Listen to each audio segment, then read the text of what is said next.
Why am I drawing a blank? Why am I drawing a blank? And I would sing it, but I would probably sound crazy on this video.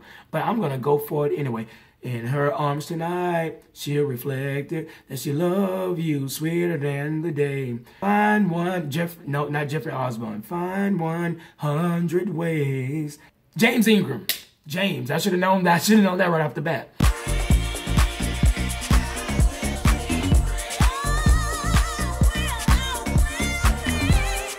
All right, y'all, this is James from the I'm Free Project, and remember to subscribe, share, and like this video. Thank you to all the new subscribers who have joined in on the conversation. We are free agents for God, and we are always standing on that side of righteousness and holiness. Though we are not perfect, but we are always striving to do what is right by God's words and by His Holy Spirit. Not of our own strength, but by His Spirit. Because I'm here to tell you that sometimes these folks out here, they will test you. Trust me, they will test you. And you have to say, Jesus Christ, step in now. Because if not, I'm about to cuss somebody out. I'm about to go off. I'm about to do some crazy stuff that doesn't glorify your name. But we are going to choose to do what is right. So anyway, on today, I know I'm crazy. That's just the way I'm just going to keep it real. I'm just being silly. Anyway, so yeah, today we are going to delve into my wife's 28 days of godly marriage. No, excuse me. Let me just back this up. It is called, okay, let's go back. Where is it? Okay, now here we go. All right. Yeah. So she has a new blog series, 28 days to a godly marriage, 28 days of a godly marriage. But it is a collaboration of other bloggers, mommy bloggers who have put their time, efforts, and talents and their testimonies into my wife's blog. And I think so far, this is the first day, and I'm dating this video by saying that. But the post right here by my wife, and I think it is wonderful. It is awesome. It's great. So now what I've decided to do as the husband, as a man, because her blog is geared towards women, of course.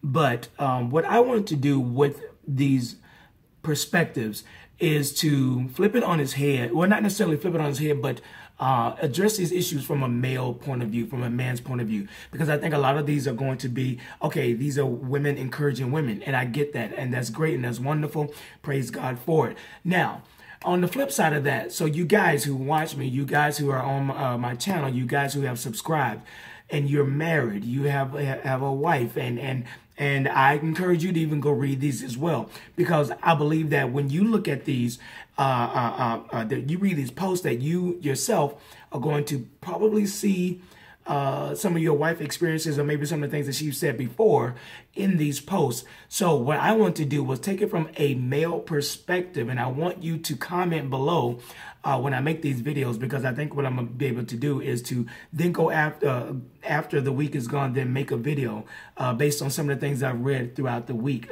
from these posts. So with that being said, I did go through the first post today, and I want to read some things that really stuck out to me as a man that my wife wrote. And now, so I'm trying not to take this personal, but the fact of the matter is, you know what, if these are some things that were on her heart, then as her husband, you know, I am open to receiving, because, you know, I think the thing for me is that wanting to grow in marriage, I always wanted to grow in marriage and not be stagnant, and wanting to understand the other side, understand her heart, and not be so on, you know, defenses or protective of mine or anything like that.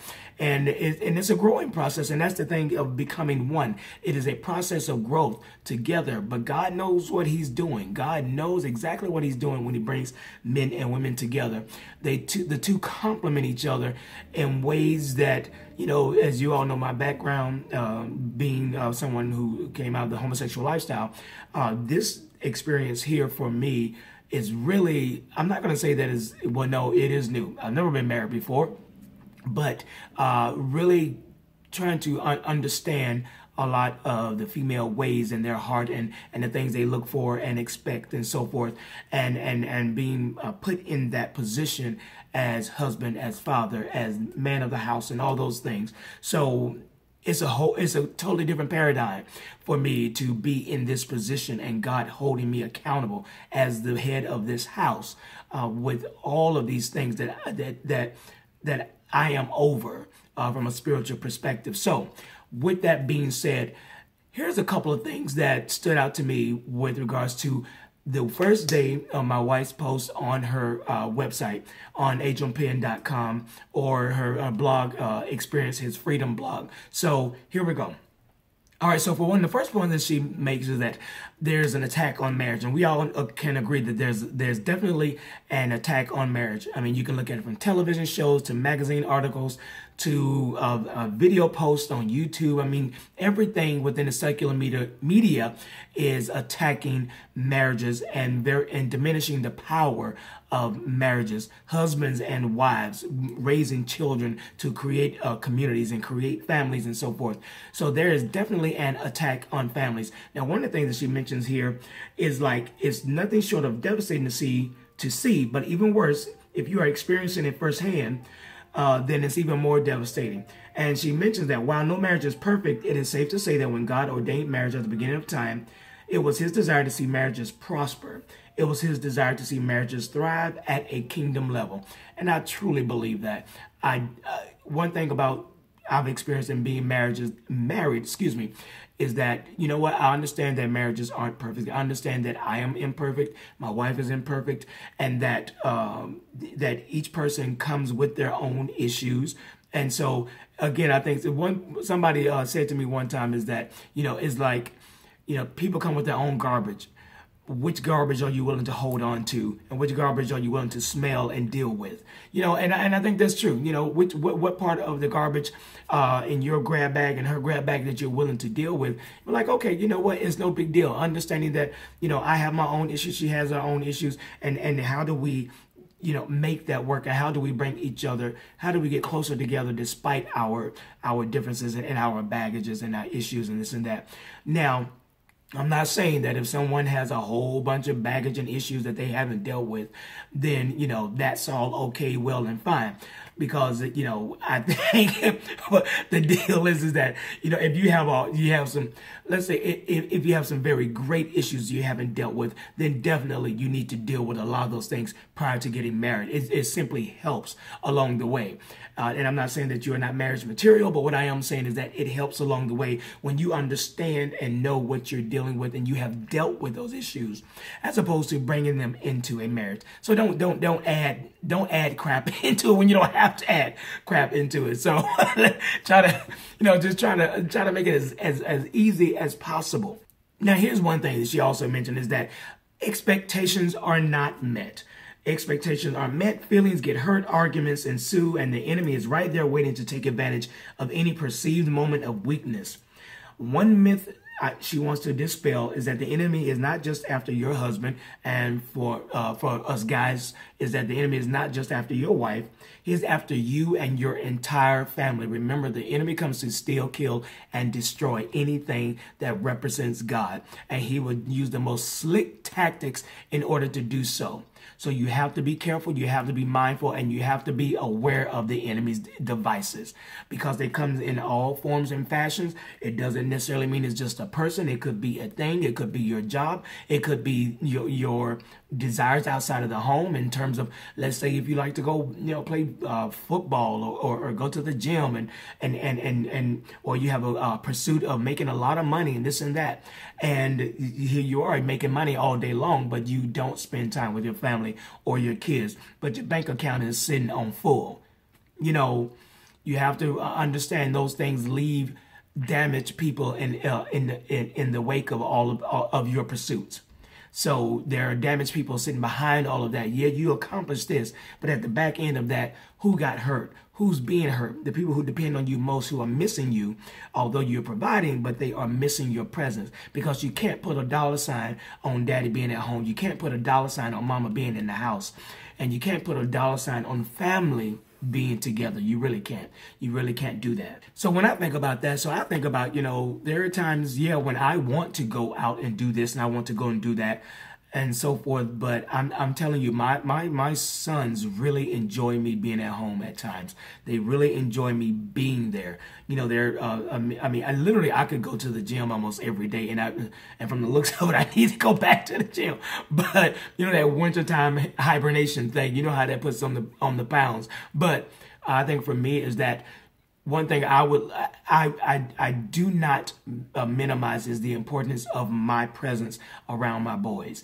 That is very important to me, and I do not take that for granted. I do not take for granted, and men, we should not take for granted that our children, they look forward to us being there. They look forward to our presence. They look forward to our voice, our presence in the home. They look forward to that. And if you're a man who loves your children, who love being home, put that down in the comments below, because I want to read it. I want to know what your experiences are being at home when you're with your kids and you're having a good time with your children. And for those who might be in a situation with their family where you are separated, but you have custody of this and that and so forth. Let me know how does it feel when you're around your kids. I know for me, it's like, I'm on cloud nine, and it can't be, I can't put a price tag on it. I literally can't put a price tag on it. I have seasons of my job where I'm able to be at home more and spend that time with my boys, and I have a good time. We really have a good time, and I take them out and we go do them. We go do that. And this next month they're starting soccer. They're going to be doing soccer, and they're 3 and 4 years old. And by the time they start, little James will be 5 years old. So, I'm excited about that. I'm excited to be that dad on the side and hollering, and I have my camera and everything and all that kind of stuff. So I'm really looking forward to that kind of stuff. But so fathers out there, go ahead and leave those comments below and join in on this conversation, because I'm telling you, there's nothing like being at home with your kids when you have the opportunity. You can make all the money out there and you can grind and grind and grind and grind. But when you look 5, 6, 7 years down the road and your children are coming from 5, now they're 12 years old, and they're like, well, Dad, you were gone most of those years. That's going to be hitting you like a ton of bricks if that's the case. That will hit you like a ton of bricks. And you don't want that. You really don't want that.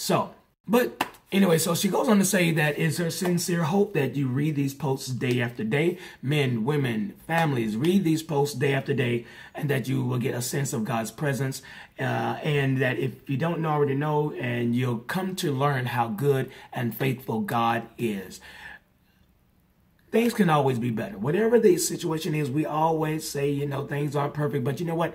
We always feel like things can always be better. So then what are you going to do on your part to make things better?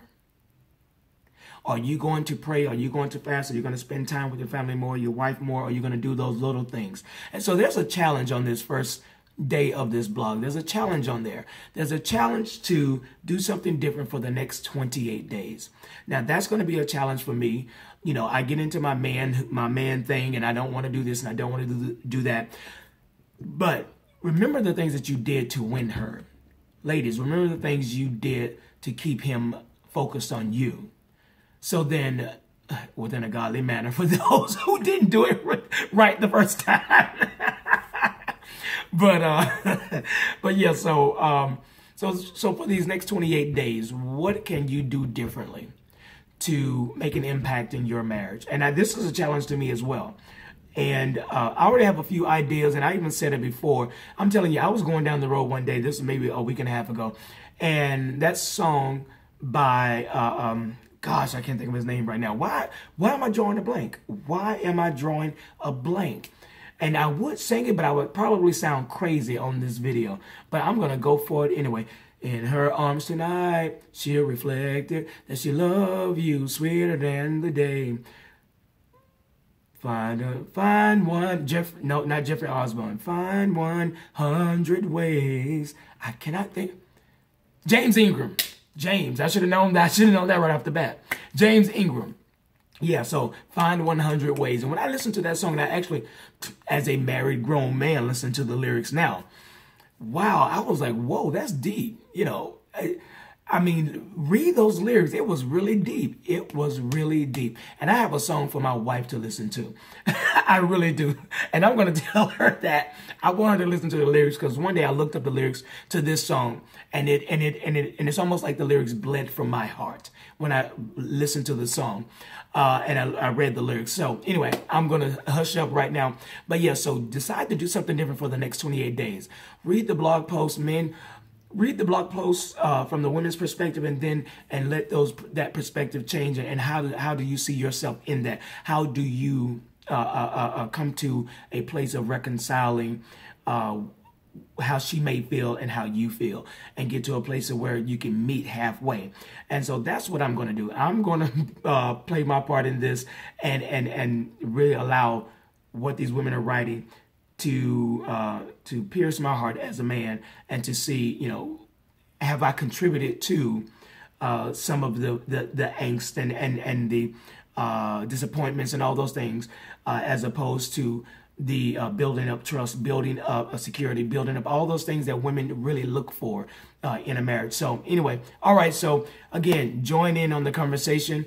The website is angelpenn.com. The blog is Experience His Freedom. This is about marriage. This is about creating healthy marriages. This is about growing your marriage in a godly fashion and following after God, and men being in their rightful place, women being in their rightful place in a marriage, and just bringing it together so that the kingdom of God is glorified. As the word says, shall a man leave his mother and father's house and cleave unto his wife. Cleave. Leave and cleave. That's what we got to do. So allow this to help you to cleave unto your wife. All right. This is James from 9 Free Project. Remember, Jesus Christ is Lord. And this is day 1. Peace.